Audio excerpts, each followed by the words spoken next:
Shafi Khan belongs official. अस्सलाम welcome हो गया जी।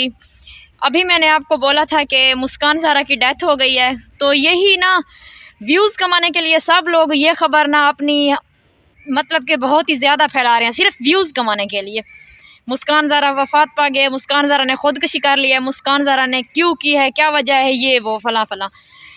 तो पहले जब यूनिस गुरजानी मतलब कि उनकी डेथ हुई थी, तब भी इन लोगों ने यही तमाशा किया था, सिर्फ व्यूज़ की खातिर के यूनिस गुरजानी ने मुस्कान ज़ारा की खातिर मतलब कि अर्ज़ महविश की बातों की खातिर ने रिश्ता नहीं दिया, ये किया वो किया। इन्हीं बातों की वजह से आज मुस्कान ज़ारा का यही हशर हुआ है, उन्होंने ख़ुदकुशी कर ली है।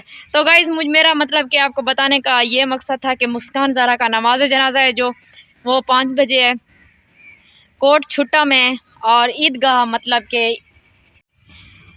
मस्जिद में उनका नमाज जनाजा अदा किया जाएगा, कोट छुट्टा डेरा गाजी खान। तो गाइज़ जिस चीज़ को जाना हो और उनकी मग़फ़रत के लिए दुआ भी करें, और अल्लाह पाक से मैं भी दुआ करती हूँ कि अल्लाह पाक अर्ज़ महविश बहन जी को सब्र और कामला अता फ़रमाए। शुक्रिया, मिलते हैं अगली वीडियो में। अल्लाह हाफ़िज़।